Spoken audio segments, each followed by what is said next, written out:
Okay, welcome everybody. Warren Gatland and Sam Warburton. So first question over to broadcast if we have one.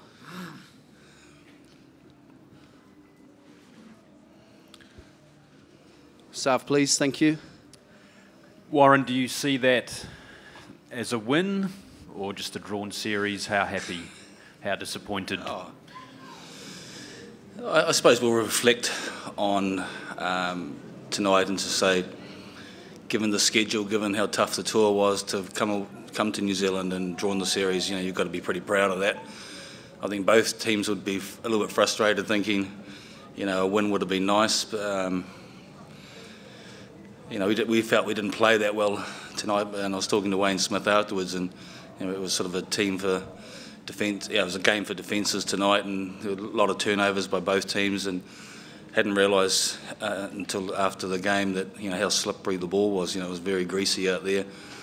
But if you'd said 6 weeks ago, come to New Zealand, draw a Test series, you'd probably take that. And we've felt as a team that we've learned a heck of amount on this tour. The quality of opposition that we've played, we've been lucky we haven't picked up too many injuries, and we've felt that we've got better as a squad as the tour's gone on, and that's because we've been really tested and pushed, and we've learnt from the quality of the opposition that we've come up against, and that's put us in good stead. And particularly go through periods, the All Blacks threw everything at us in that first 20 minutes, and we hung in there, and that's kind of what good teams do. They hang in there, and we spoke at half time, said we knew we hadn't played that well in the first half, but we were still in the game at 12-6. What was your initial thought with the offside call at the end? Did you think, I know that's a penalty? I thought it was a penalty to us. I thought Kieran Reid's run jumped into, I don't think he's got any chance of getting his hand on that. So that was my initial thought, that he's hit the player in the air. But look, I can understand that, saying that he's competed for that, and the ball's come and then landed in Ken Owen's arms. And in fairness to the man next to me, he's been quite smart and astute and been able to talk the referee from a penalty into an accidental offside. And so we would have been devastated as a group if we had lost the game from that kick-off. But I was disappointed with the scrum penalty and under the post, and it swings around about you. You sometimes get calls that go for you and get calls that go against you, and I thought the result was probably a fair reflection of where the tour is, and two quality sides who really went hard at each other tonight. Nick. Warren, would you want any kind of extra time in that situation? Would you like to think that might happen? No. Fair enough. Yeah. It's just obviously it's so unusual for it's only the second ever drawn series. Drawn series, yeah. I think those provisions are going to be put in place beforehand. I think all of us. I was asked, after the game, if it was extra time, would you be happy for that? And I said, yeah, absolutely, because you have that winning mentality. You want to win a game, and I spoke to Steve Hansen after the game. His first comment to me was, "It feels like kissing your sister, doesn't it?" So, in terms of the result, but I think, look, for us to come here to New Zealand against back-to-back world champions and draw a series I think is an unbelievable achievement, considering that we were completely written off. Everyone was talking about this being a 3-0 whitewash, and this group of players have shown unbelievable character, and in the face, it's been tough. It's been a tough tour in terms of the effort and the workload on all the staff in terms of preparing two teams a week, and the staff have been down 7 o'clock in the morning to 7 or 8 o'clock at night every day, working their butts off in terms of doing that preparation, and the players have been brilliant role models. This is the hospitality in New Zealand has been exceptional. You know, as a Kiwi, I'm biased, but you know, it's the most beautiful country in the world. And but I just said the public, the New Zealand public, have you know, been very, very hospitable, and we've had, everywhere we've been, there's been nothing but goodwill from rugby fans. And you know, this is tonight, and the occasion tonight, and the atmosphere is what makes the Lions so special and so unique. The Barbarians play the All Blacks in November. Any chance that you could play them then instead? Yeah, that would be good, wouldn't it?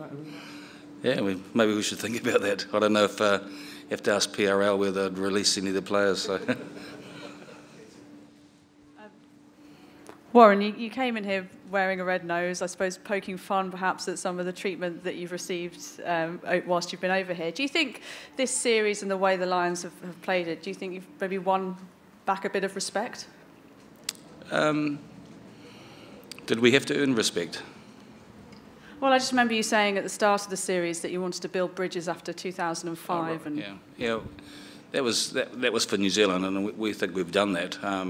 A big part of 2009 and my involvement in South Africa in 2009 was they were talking about that potentially being the downfall of the Lions on that tour to South Africa, and our whole focus on that was getting respect back into and doing that and back into the jersey. And then the focus from about 2013 in Australia was going there to win a series, and the same. Our focus was we realised we had to build a few bridges here in New Zealand from 2005. We think that we've done that. This group of players and the whole management, I think, have been great tourists. New Zealand fans and public have taken us to their hearts, and I think the Lions fans have just been absolutely outstanding as well. It's been a great series, and you know, what was disappointing for me was to see how much negativity was out there, because you know, I think we should embrace this. This is brilliant, and the amount of people that have contacted me, or ironically, I think the negativity had turned a lot of Kiwis off supporting the All Blacks, and they were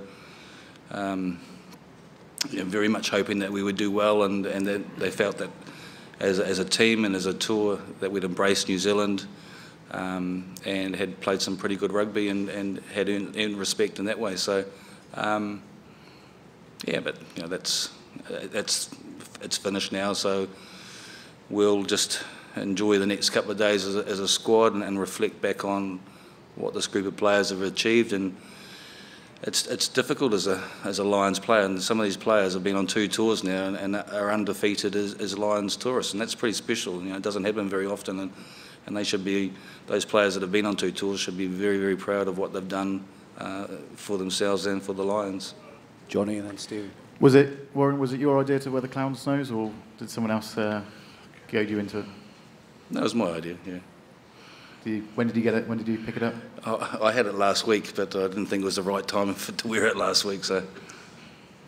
Stephen. Warren, before the tour, you said that you'd given up writing reports after the tour because no one ever listened to them. No one gave you the Lions a fair shake, or even gave you 1 day's extra preparation. Are you going to bother to write a tour report this time?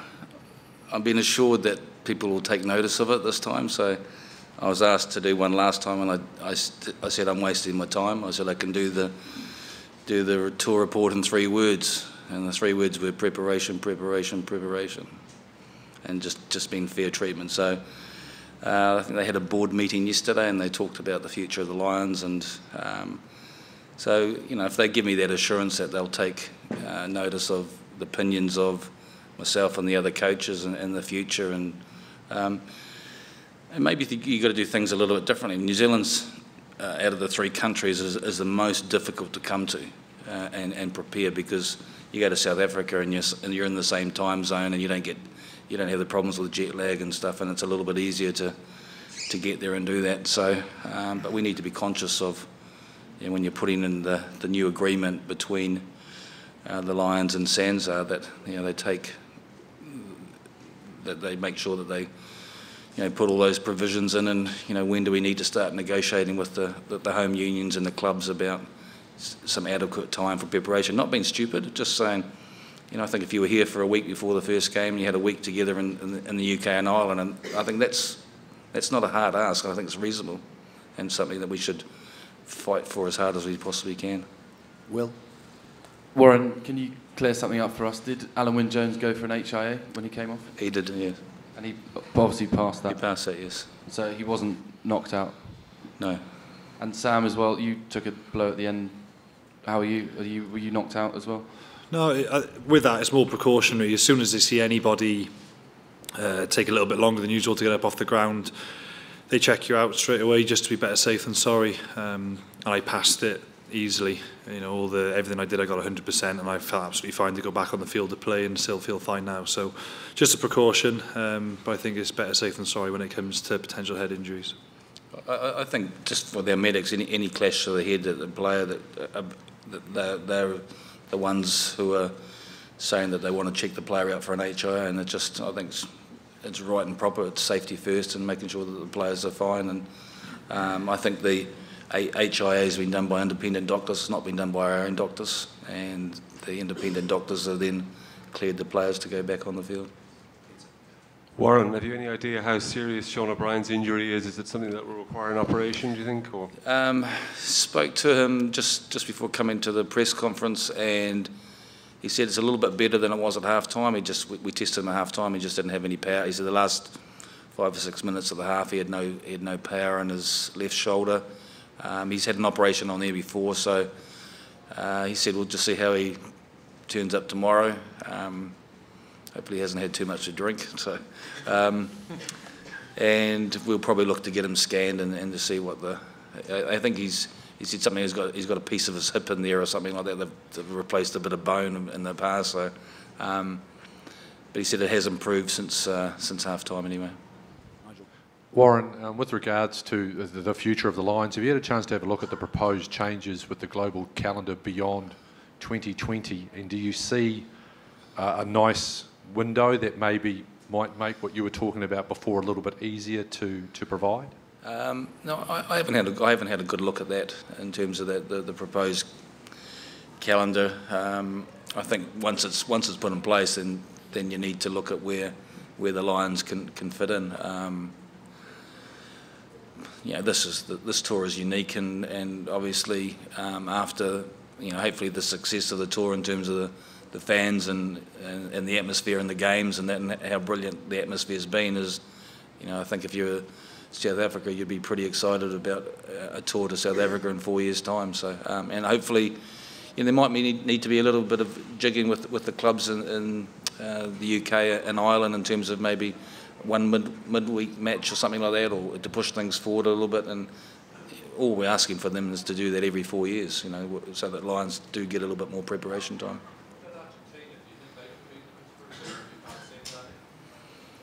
I'm not. So you saying that New Zealand would agree to a tour every 16 years?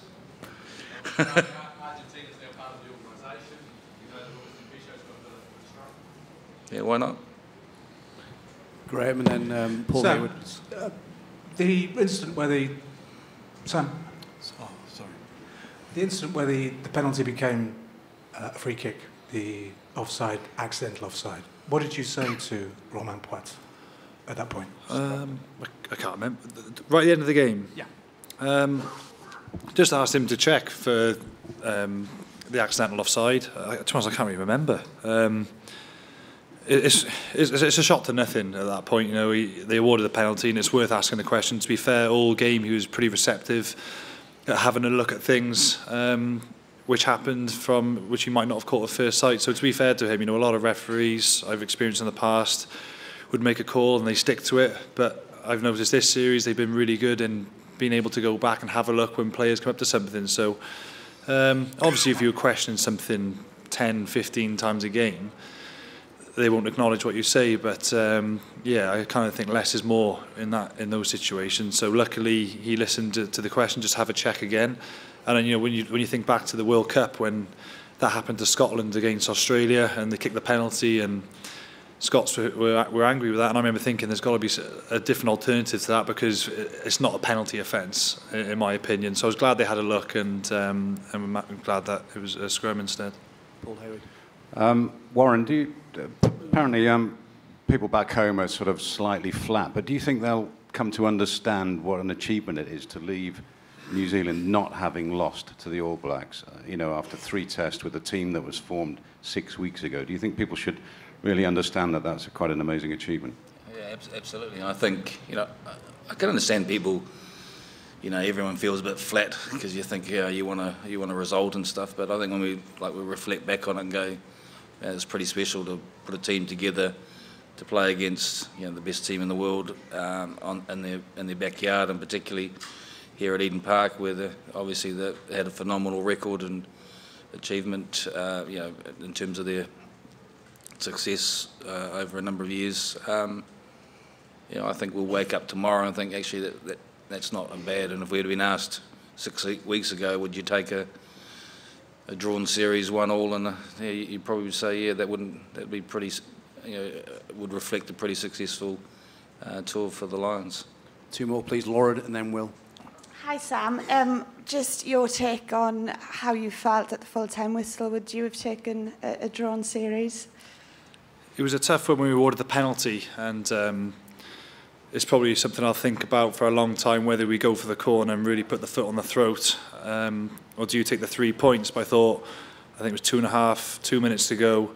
You're either if you miss, you're probably going to get the ball back on a dropout 22, or we try and get the ball back off kick-off, which we didn't manage to collect. So I thought in that situation, better safe than sorry, get the 3 points.